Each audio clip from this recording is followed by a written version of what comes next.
Hi, Brian here, and I want to talk to you about my solo bracket that I built for my phone. And I built it for my own use because I do video on my own, and I don't have a large crew. I don't have any crew. Don't have any magic equipment that does things. I have a couple of phones and a tablet that I use, and I generally do a 3-camera shoot. As you can see here, I have a camera here on a bracket. And the mirror that's in the back, like this one here, allows me to see the screen so I know what's going on at this level.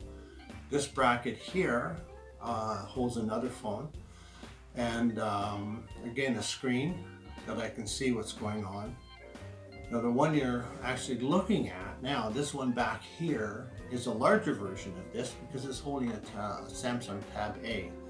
And it right now is mic'd with my Samsung or my Sennheiser Lav. So the reason I made these, again, it doesn't make me a better cinematographer or it doesn't make me a better storyteller. What it does is provides the opportunity to get the shots that I want to get.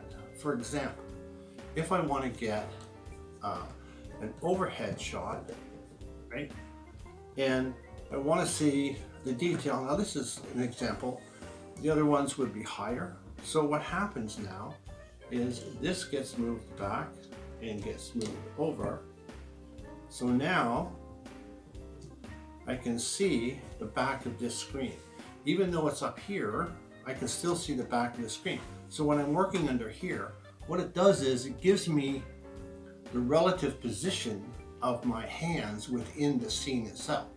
Exactly what this one's doing and that one's doing and that one is doing, but you can see the other brackets I'm using, so you know it's in use right now. So I can see this, and otherwise, you know, you've got to look inside, make sure, and it just adds to the frustration. So all this bracket does now, holding the phone, gives me the opportunity to get the shots that I want to get by myself. So now another example is if I want to shoot in this direction, I can shoot in this direction. So what happens, take this, turn it here, okay, and now I can see this screen, so I can see what's going on over here. Maybe you can't get behind the camera. I don't know. For whatever reason you want to shoot this way. When I do small food programs of cooking, I have this setup. I have a camera here shooting down onto the ingredients. So you can see me mixing and everything else. This camera, which is a phone, shoots in this direction, and it shoots me, records myself in the countertop with the ingredients and everything else that's going on. But this camera here sits on the side, okay, and it's at counter height, and it records everything that goes on inside the bowls and the mixing and everything. But I want to be able to see the what's going on. So then what I have to do is I move the mirror, so when I'm mixing I look and I say, okay, I'm within the relative field of view of the camera and the scene itself.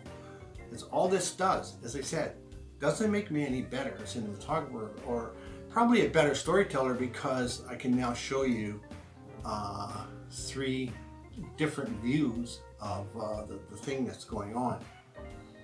But what's really cool is it's 3 cameras that's going on. I turn them on, I never turn them off all through the production, so that eliminates all of the continuity problems. So you know, if you're shooting with one camera, you put it here, shoot, you come over here, put it here, shoot, you come back, hopefully in the same position. It's a nightmare and it's a stress, and it's something that you probably don't even need. So by looking at this camera, the mirror, that camera, and that camera, I can now shoot everything that I need to record. And this, all it does is provide the opportunity to get the shot. So now when I ask myself and when I plan a production, I can say, can I get the shot? Of course I can.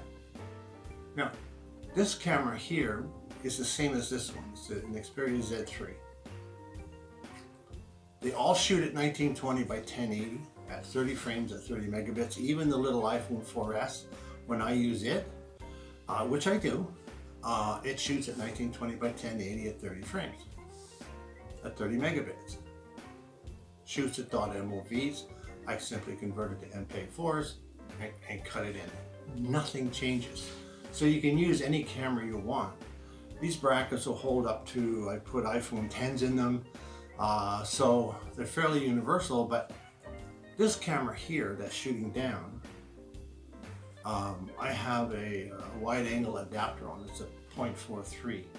So it gives me better coverage at a closer distance. And so when it comes time to cut three things together at the same time, all I use is Adobe Elements, Adobe Premiere Elements. It's a $100 program because no one's shooting War and Peace. You know, you want to photograph what you have, what you're doing. This is what I do and this is who I am. But a friend of mine who's an award-winning cinematographer, I showed it to him. He likes it. And he said, but what got him was, and it's what I don't do, he says, I can pick this up now and set this up and walk around with it and do interviews. I can say, okay, here I am doing an interview with a person and we're going to be walking around showing you things, and you simply turn it around. Now the person can see themselves here and you can see them here. Ask them a question, they answer it, blah, blah, blah. You turn around and you say, okay, that's really nice. You have your facial expression, you turn it back around again. This surprised me because what I do, what I've done, and what all of you have done is tabletop blogs, and they're okay, but normally you're using this mirror, this camera, which is a lower megapixel, crappier image than what's on the front here. And so I said, well, you know, I have a wood shop, I design things and build things, and I said, how can I make one so that I can do what I need to do? Then I said, okay, why don't I make 5 of them and set up a bunch of cameras and shoot it all together. So now if I do things like today, I have 3 cameras running. This one. So what I'm doing today is showing you how to shoot a video, okay, with brackets that I make and they're in use. But the video I'm making is how do you use this bracket? Any way you want. This swivels, this goes up and down, this rotates back and forth, so you can put it in any position you need to put it in. You know, I've done stuff with table saws, drill presses, just set it up and shoot it, look at it, it's okay, I'm within the field of view now, I can operate. And you do. So this is the solo tablet that I made for myself. It works extremely well. Set it up on tripods. This one happens to be on an extension, as you may be able to see. And it has a different head on it. So what I can do is I move it in closer, and this is the one I actually tip because it has a head that just will tip the whole unit, move the mirror back, and carry on doing some small detail work, or if I'm doing some glue ups and I want to show you how to do glue ups, or if I want to show you how things go together or whatever. I just simply tip it over, move the mirror back and shoot it because I can. These hold a camera with a mirror as a monitor. You don't have to plug anything in. And it provides the opportunity, and that's all it does. Gives you the opportunity to make the shot. To give you the confidence to say, yes, I can get that shot. I'm going to point the camera here and then move the mirror back so I can see what the heck I'm doing.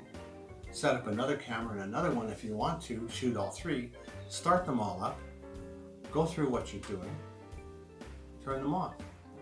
So, you know, when I'm finished this, I'll get up out of the chair and I'll turn everything off.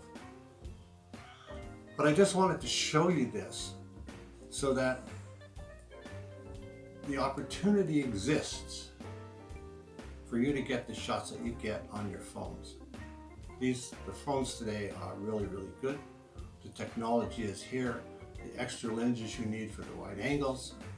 So when you turn everything off and you load it up onto the computer into your edit suite, regardless of what it is, it's all MPEG-4's H.264, 1920 by 1080, 30 frames at 30 megabits.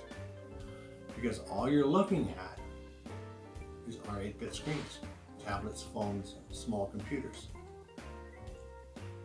Personally, and this is my own personal feeling, is I'm not shooting War and Peace, so to go beyond this, and the two phones have 20 megapixel cameras in them, big deal. They have the ability to say, this is who I am and this is what I do. Use other parts of your edit suite to create things, but what we've got here is a bracket that holds the phone, that allows you to get the shots that you want to get without any frustration. You just move it, position it, press go, do your work, press stop, and go and cut it together. Really, really simple. Anyway, this is the bracket. As you can see, I'm using it to create this video using these two phones and this. So thanks you very much for watching. Thanks for your interest, and have a great day.